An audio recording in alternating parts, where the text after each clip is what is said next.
अस्सलाम वालेकुम students, welcome to my channel. Physics की सेकंड सीरीज में आज हमारा नेक्स्ट टॉपिक है जिसमें हम स्टडी करेंगे कि इलेक्ट्रिक फील्ड और ग्रेविटेशन फील्ड की सिमिलरिटीज क्या हैं and what are the difference between them. सबसे पहले हम देखेंगे कि सिमिलरिटीज। ये दोनों फोर्सेस जो है ये इनवर्स के दोनों फोर्सेस जो है वो कंजर्वेटिव हैं। कंजर्वेटिव फोर्स होती है जिसमें जो वर्क डन होता है वो इंडिपेंडेंट ऑफ पाथ होता है। Along with that work done in closed path जो है वो जीरो होता है। ठीक है, तो आपके पास इलेक्ट्रिक फोर्स भी कंजर्वेटिव फोर्स है and gravitation force is also conservative force. Both obey inverse square law. Inverse square law का मतलब ये है कि दोनों 1/r² के प्रोपोर्शनल है। ठीक है, write the four differences between the electric and the gravitation forces. You have to write the difference. अब difference क्या है? सबसे पहले फार्मूला का डिफरेंस है। यहाँ पे k है कांस्टेंट, यहाँ पे g है। ये दो चार्जेस के दरमियान है, ये दो मैसेज के दरमियान है। It explain by Coulomb's law. इस कूलम्स लॉ एक्सप्लेन करता है और ये एक्सप्लेन होती है ग्रेविटेशन फोर्स ग्रेविटेशन लॉ से। नेक्स्ट क्या है? ये स्ट्रॉन्गर है। It is stronger than the gravitation force. Electric force आपके पास स्ट्रॉन्गर है जबकि ग्रेविटेशन फोर्स जो है that is the weaker force. Electric force attractive भी हो सकती है और रिपल्सिव भी हो सकती है, whereas gravitation force is only attractive force. इसके अलावा इलेक्ट्रिक फोर्स जो है वो मीडियम डिपेंडेंट है, यानी कि अगर यहाँ पर कोई मीडियम आ जाए तो आपको पता है कि एप्सिलॉन आर को जो है वो हमने इंट्रोड्यूस कराया था फैक्टर कि मीडियम डिपेंडेंट है। ठीक है, जबकि ग्रेविटेशन फोर्स जो है इट इज मीडियम इंडिपेंडेंट। चाहे कोई भी मीडियम बीच में आ जाए, ग्रेविटेशन फोर्स जो है वो एक्ट उसी मैग्नीट्यूड के साथ करेगी जहाँ पे अगर कोई मीडियम ना हो तो जैसे एक्ट करेगी। इलेक्ट्रिक फोर्स है वो शॉर्ट रेंज फोर्स है, whereas gravitation force is the longer range force. ठीक है, नेक्स्ट टॉपिक है जी what is the capacitor. Capacitor आपने डिफाइन करना है। Calculate the capacitance of the parallel plate capacitor. सबसे पहले हम कैपेसिटर देखेंगे। A device which is used to store the charges as well as electrical energy. ये सिर्फ चार्ज को स्टोर नहीं करती बल्कि इलेक्ट्रिकल एनर्जी को भी स्टोर करती है, that is known as the capacitor. Construction क्या है जी? A capacitor consists of the two parallel plates having the opposite charges connected to the potential difference V. Let's Q charge on the either of the plates. So Q जो होगा charge वो directly proportional होगा to the applied voltage के and Q will be equal to CV. C क्या है? C is known as a proportional constant और इसको हम कैपेसिटेंस भी कहते हैं। ठीक है, कैपेसिटेंस को कैसे कैसे डिफाइन करेंगे? The ability of the capacitor to store charge is known as the capacitance. C is equal to Q by V और इसका यूनिट क्या है? फेरेड। फेरेड को कैसे डिफाइन करेंगे? If a charge of the 1 coulomb given to the plate of the capacitor produce the potential difference of the 1 volt। 1 coulomb आप charge provide कर रहे हैं, पोटेंशियल डिफरेंस प्रोड्यूस हो रहा है 1 volt, then capacitance would be equal to 1 farad और 1 farad किस equal होता है? 1 कूलम पर वॉल्ट की। ये आपके पास एमसीक्यूज आ सकता है। ठीक है, इसके अलावा आपके पास कैपेसिटर यूनिट क्या है ये भी एमसीक्यूज आ सकता है। व्हाट इज सी ये भी एमसीक्यूज आ सकता है। आपके पास कैपेसिटर क्या है? कैपेसिटर कौन सी डिवाइस है? चार्ज को स्टोर करती है और इलेक्ट्रिकल एनर्जी को स्टोर करती है। तो ये option A, this is option B and option both A and B and none of this, ये भी आपके पास आपके पास क्वेश्चन आ सकते हैं। ठीक है, तो शॉर्ट क्वेश्चन आंसर वही है आपके पास। सिंपली कैपेसिटर को डिफाइन करेंगे, कैपेसिटर्स को और अलॉन्ग विद दैट फेरेड को, या फिर फार्मूला पूछ लिया जाएगा। नेक्स्ट हम कैलकुलेट करेंगे जी पैरेलल प्लेट कैपेसिटर पे। Let us consider the parallel plate capacitor consisting of two metal plates each of the area A separated by small distance D.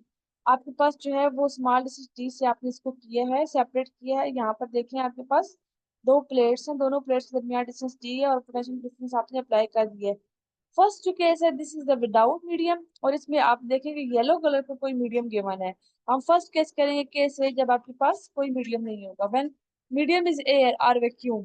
हम क्या करेंगे कि हमें पता है कि चार्ज इस केस में हमारे पास क्यू है और वोल्टेज वी है, तो हमारे पास कैपेसिटेंस क्या हो जाएगी? C is equal to Q by V. हम लोग ऑलरेडी पढ़ के आ चुके हैं the magnitude of the electric intensity related with the distance. Electric intensity related with the distance क्या होगी? E is equal to V by D. Similarly v किसकी इक्वल हो जाएगा? E into D. इसको इक्वेशन 2 का नाम दे देंगे। As we know that electric field intensity between two oppositely charge plate. अब पता है जब हमने एप्लीकेशन ऑफ गॉसेस लॉ पढ़े थे तो वहां पे हमने इलेक्ट्रिक फील्ड इंटेंसिटी फाइंड की थी फॉर टू पैरेलल प्लेट्स। तो आपके पास क्या हो जाएगा? ऑपोजिटली चार्ज थी, इसमें इंटेंसिटी क्या हो जाएगी? सिग्मा ओवर ई। इक्वेशन 2 में हम क्या करेंगे? E की वैल्यू पुट करेंगे। v would become equal to sigma d over e epsilon। इसको इक्वेशन 3 का नाम दे देंगे। as we know that sigma is equal to q by a। हमें पता है कि सिग्मा किसकी इक्वल है? q by a के। सिग्मा की वैल्यू पुट करेंगे इक्वेशन 3 में, तो हम इक्वेशन 3 में पुट करेंगे तो it would become v is equal to q d by a epsilon। This is equation 4। Putting value of the B from equation 4 in equation 1। C हमारे पास क्यू बाई बी था, तो बी की जगह हमने पूरी ये वैल्यू जो है वो पुट कर दी है, ठीक है। तो क्यू नेक्स्ट स्टेप में हमने ए एप्सिलॉन नॉट ऊपर ले गए हैं, ठीक है। और नेक्स्ट स्टेप में हमने क्यू को क्यू से कैंसिल करके A epsilon naught over B को लिख लिया है। This equation give the capacitance of the parallel plate capacitor. Next topic है आपके पास, इसी में नेक्स्ट है when dielectric is between the plate. आपके पास डायलैक्ट्रिक डायलैक्ट्रिक गिवन है, ठीक है। जब भी आपके पास कोई मीडियम इंसुलेटिंग मीडियम मौजूद होगा तो आपके पास कैपेसिटेंस जो है वो इंक्रीज हो जाएगी। अच्छा, एक चीज याद रखिएगा, हमने कूलम फोर्स में पढ़ा था कि जब हम कोई डाइलेक्ट्रिक प्लेस करेंगे तो कूलम फोर्स आपके पास डिक्रीज होगी, बट यहाँ पर आपके पास डाइलेक्ट्रिक रखने से कैपेसिटेंस इंक्रीज होती है। If insulating medium called dielectric or relative permittivity ER epsilon r is placed between the plates and capacitance is increased by the factor epsilon r, then its formula will become C is equal to A epsilon naught and epsilon R divided by D.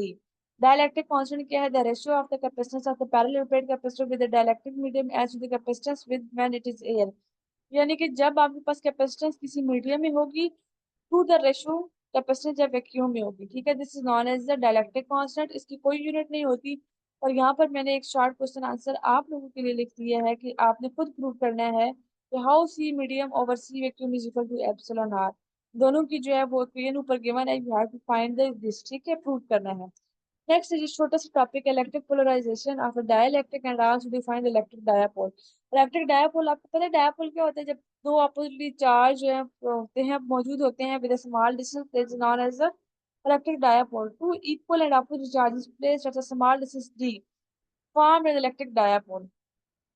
Polarization and polarized क्या होता है जी? A process in which the molecule of the dielectric under the action of the external electric field। आप किसी भी molecule को external electric field में कर देते हो and it become the dipole। This is called electric polarization and dielectric is it is called the polarized। The phenomena, second इसकी definition क्या है? The phenomena in which negative and positive charges of the atoms or molecules of the dielectric are slightly displaced when dielectric is placed in the electric field is called the polarization। दो definition आपके पास आ गई। What is the effect of the polarization on the capacitance of the capacitor? आपको पता है कि polarization क्या है, कि polarization की वजह से हमारे पास जो कैपेसिटेंस है उस पर क्या इफेक्ट होता है? when the electric is placed between the plate then the capacitance of the capacitor increased।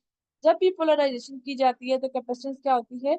Increase होती है। Because dielectric decrease surface charge density. क्यों ऐसा होता है? क्योंकि आपके पास डाइलेक्ट्रिक क्या कर रहा है? डिक्रीज कर रहा है सरफेस चार्ज डेंसिटी को, ठीक है, on the plate which decrease electric field intensity. Electric field intensity जैसे ही डिक्रीज होगी आपके पास कैपेसिटी इंक्रीज हो जाएगी with potential v and the v is decrease v is equal to e t and the capacity is equal to c। आपके पास ये e decrease होगा, e की वजह से v डिक्रीज होगा, और जैसे ही v डिक्रीज होगा c is equal to q over v है, तो आपके पास कैपेसिटी क्या हो जाएगा? इंक्रीज हो जाएगा। वीडियो को देखने का अंत तक देखने का शुक्रिया। चैनल को अगर अभी तक सब्सक्राइब नहीं किया तो सब्सक्राइब कर लो, अगली वीडियो का इंतजार कीजिएगा। अल्लाह हाफिज।